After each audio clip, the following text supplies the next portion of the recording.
Swayam Prabha. Digital India. Educated India.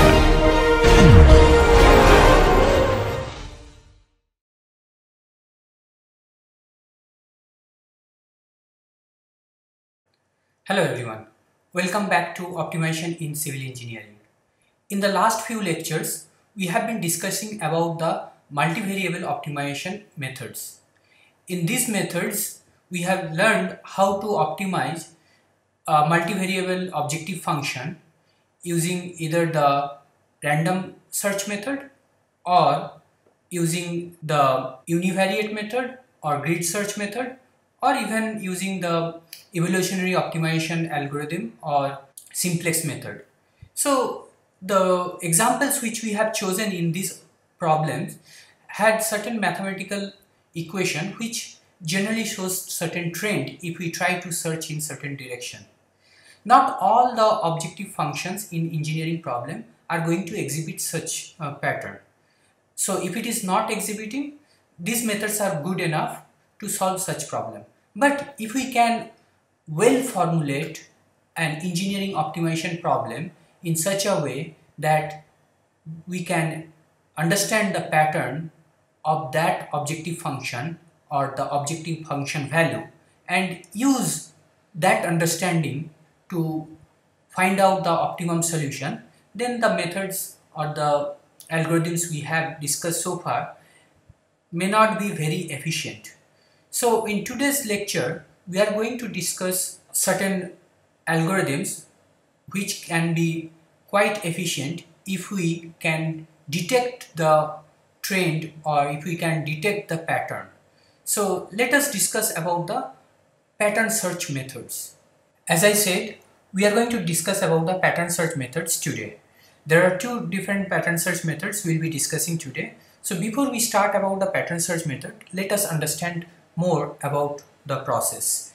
So far as we have seen that both evolutionary and the simplex method indicated that there is some basic patterns while we are trying getting closer to the optimum solution, and that pattern can be recognized but not fully utilized in these two methods.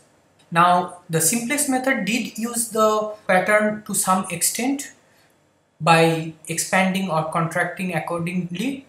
However, it was not exploiting to the full extent so that we can use the benefit of it. There are a few methods which can actually do this, and that is what we are going to discuss today. And these methods are Hook-Gibbs pattern search method and Powell's conjugate direction method. We'll first discuss about the Hook-Gibbs pattern search method, and in this method there are two distinct moves. These moves are known as exploratory move and heuristic pattern move. Together they help us to reach to the optimum solution. Now the exploratory move helps to create the search direction along which the solution can be explored within the given search space. And these exploratory moves are generally made in the vicinity of a current solution, where we identify two best points to indicate the direction in which we want to search. These two best points are used for the pattern moves, and in that particular direction, in that pattern, we are going to move as far as possible to reach closer to the optimum solution. Now for a problem with n design variable or decision variable, we need to create n linearly independent search direction. So in the exploratory move, we'll create or we'll explore in this n linearly independent search direction to choose the best points. The first part of our algorithm is related to the exploratory move, and in this particular move, let us see the process which we need to go through. In this process, the first step, we need to identify or we need to select a point from where we want to start our exploratory move. So let that point be xb. In this exploratory move, we are going to perturb each variable or each design variable by step size si one at a time. And in this process, we are setting the counter I is equal to 1. So that is where we are going to start for the first variable, and we'll move to the next variable one after another. So once we know that our design variable contains n number of variables, then we can actually choose one of the variable and perturb that in one particular direction. So that direction could be identified by adding the step size and subtracting the step size. So we have a given point, suppose here, and from this point we are taking one step on this side and another step from this side. So the direction, if you look into it, remains along one, either this or this.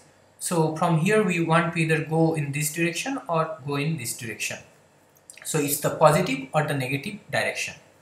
So once we take the two steps, one in here and another in here, we can always compare the objective function values at these three locations and identify in which direction or which way the objective function value is reducing.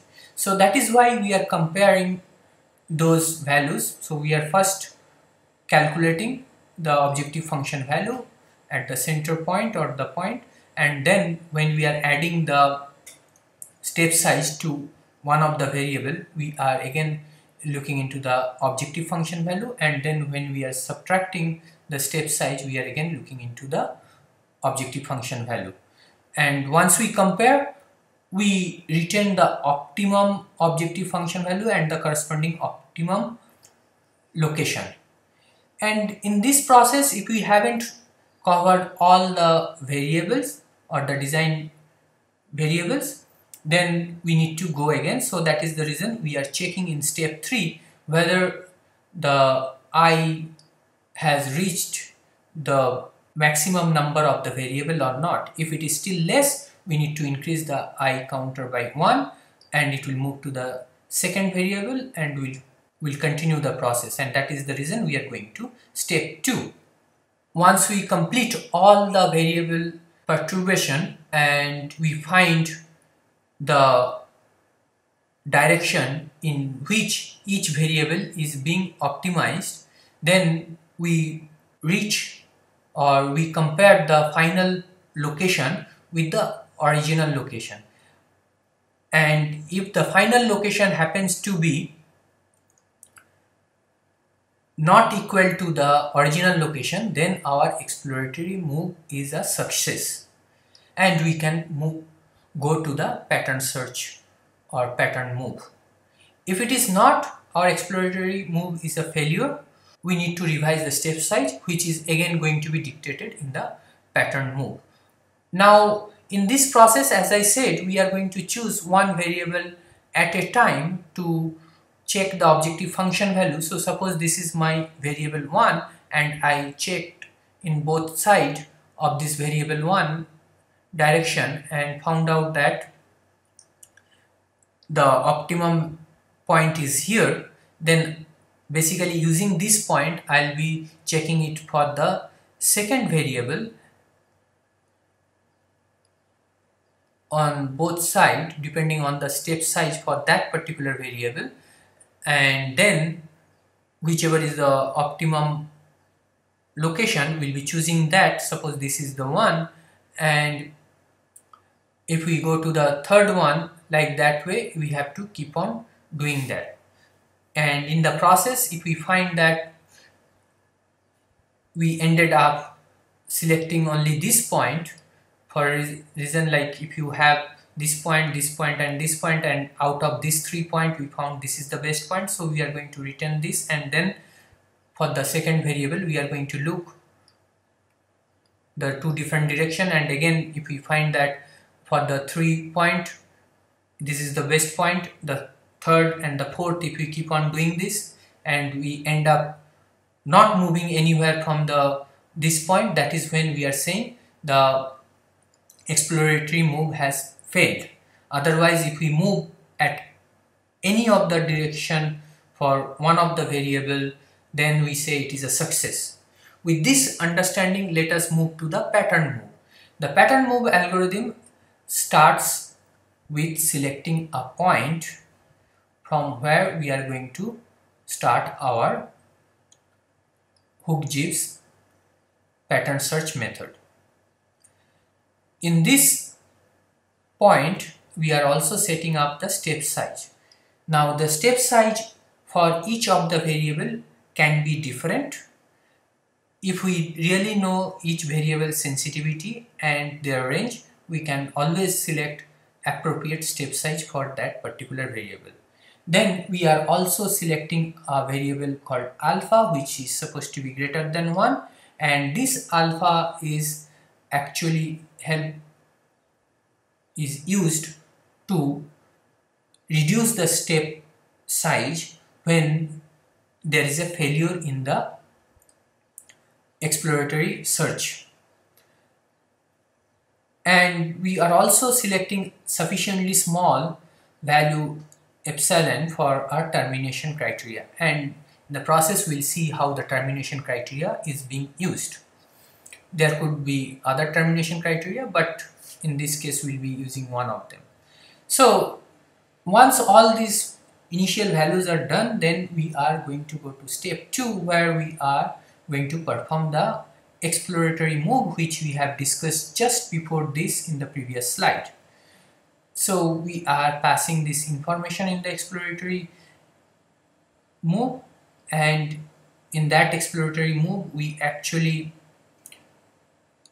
using this point as the base point, which you have seen earlier, and we are also passing the step size Si and finding out whether the move is a success or failure.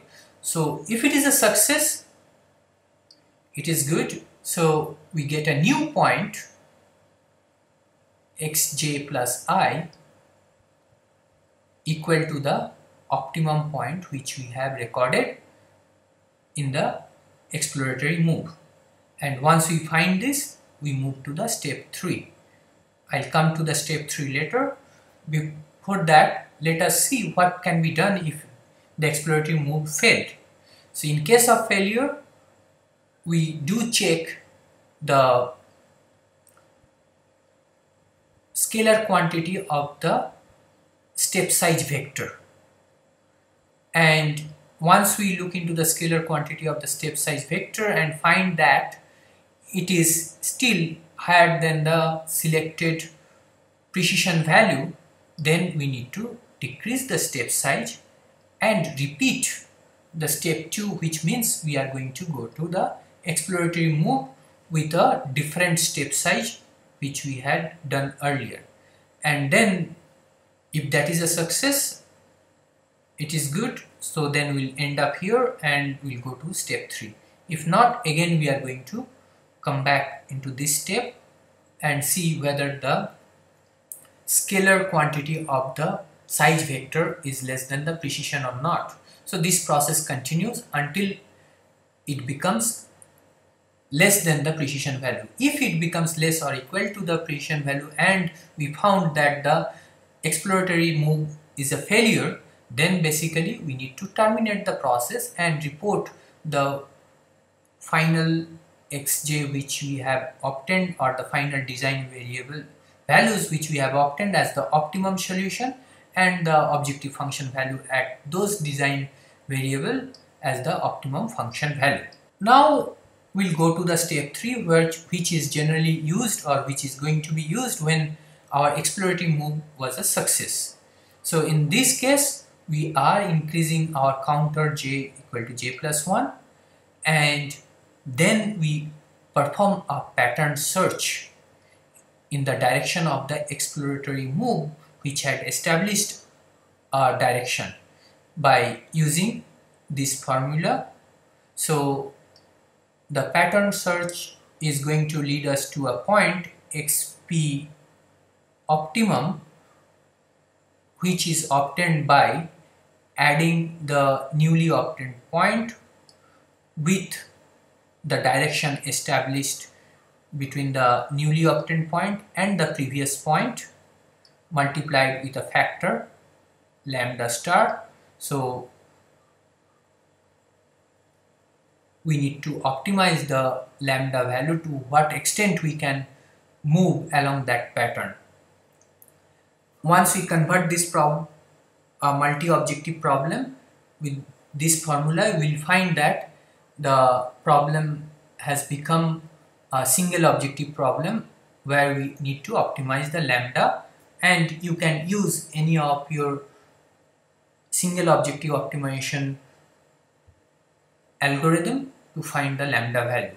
Once we find the lambda value, we'll get the optimum location as per the pattern search, and that has to be stored in the new point xj, and this becomes our new point, which will be used again in step 2 for further exploratory moves. So this process continues until and unless the scalar quantity of the step size vector is less than the precision.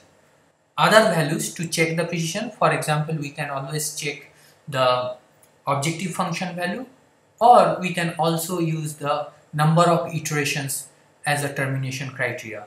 So it depends on the problem how you want to choose that and how you want to establish it. We are not going to get into those details because that is common for each of the algorithm which we are discussing so far. Now let us look into this algorithm through an example. We have chosen this example. I am sure you are familiar with this particular objective function which we want to minimize. Our start point is 0, 0. We have set the step size 0.5 for both the variables. We could have as well had different step sizes for each of the variable, but in this particular problem we have chosen same step size. Now the reduction factor, we have chosen it as 2, which means every time there is a failure we are going to reduce the step size by half, provided the scalar value of the step size vector is greater than the precision which we have selected. So in this case the precision we have selected as 0.5. So with the start point, as we said in the pattern search move, we have to first do the exploratory search. So 0, 0 becomes our base point, and from this base point we are going to do the exploratory move with respect to the variable x1, and once we do that the points are going to be 0.50 and negative 0.50. So once we compare the objective function value at these 3 points, we find that the objective function value at the middle point, which is 0.5 and 0, is the minimum among the 3. So this is the point which we'll be using to move or do the exploratory search for the second variable. So once we do that, this becomes our base point, and then we are moving as per the step size, increasing it by 0.5 and reducing it by 0.5. So these are the 3 points we have obtained, and when we compare the objective function value of these 3 points, we find that the middle point, which is 0.5 and 0.5, is going to be the minimum among the 3. So we see that after the exploratory search is complete, because we have already done along the 2 design variables which we have in our problem, the new point is 0.5 and 0.5. So this is our exploratory search minimum point, 0.5 and 0.5, and that point is not equal to the start point which we have chosen or from where we have started. So if it is not equal, we are saying that the exploratory move is a success.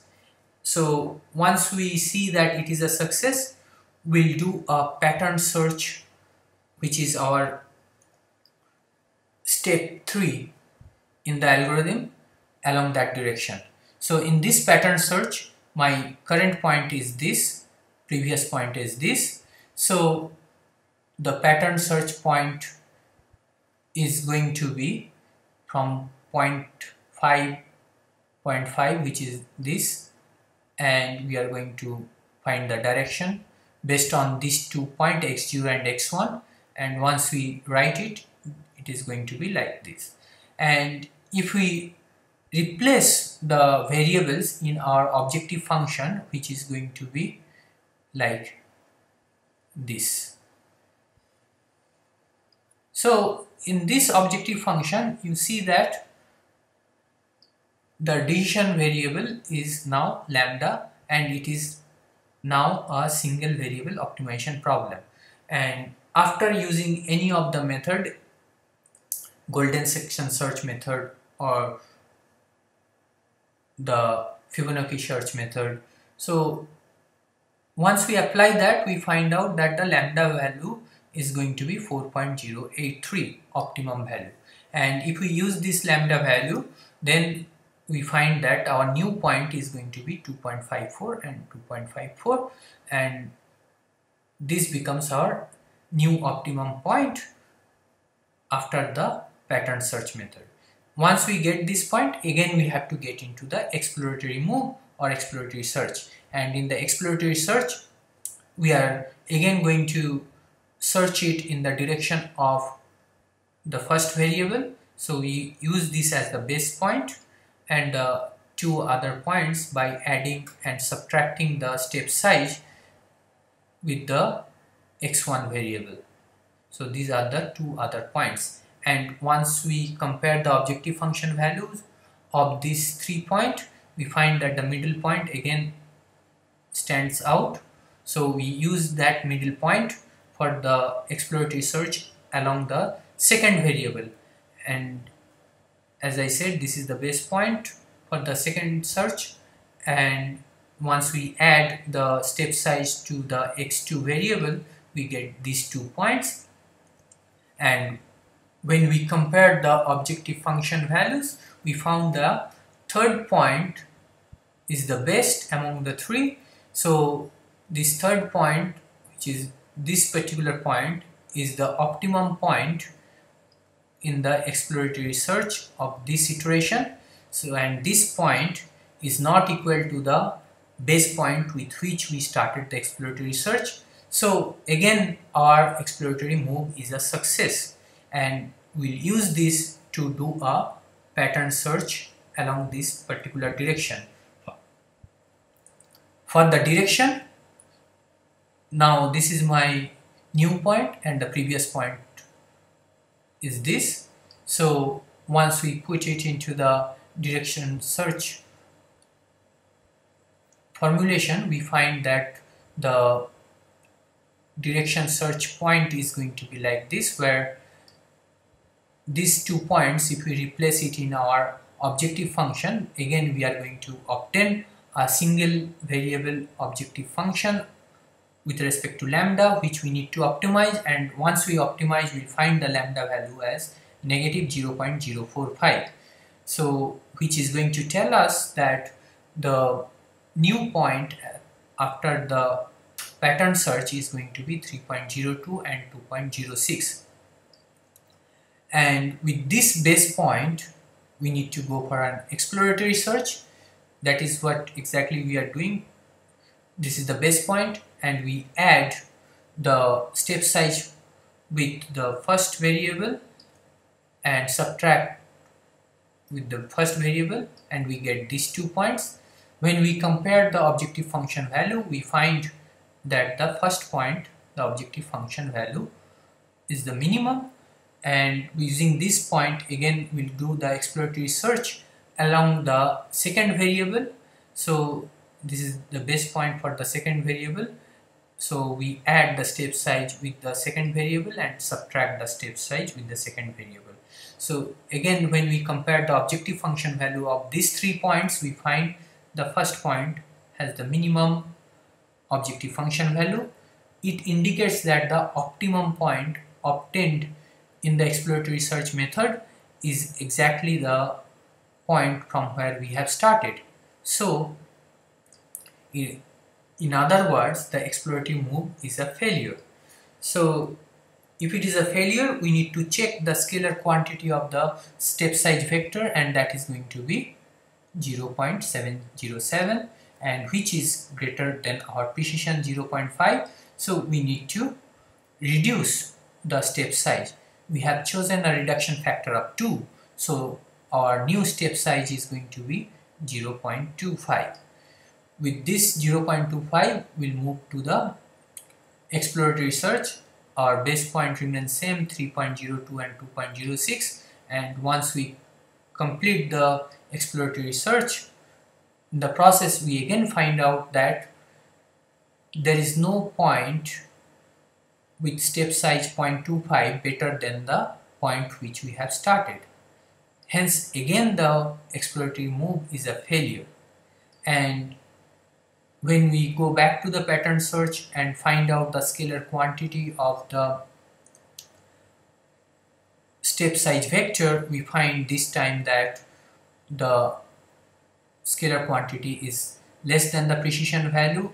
So we can terminate our process, and as we terminate, we report the best point obtained so far, that is the minimum point is going to be 3.02, 2.06, and the objective function value happened to be 0.10. So this is how the process works, and we get the optimum solution. Now we look into this solution in a graphical format or graphical representation.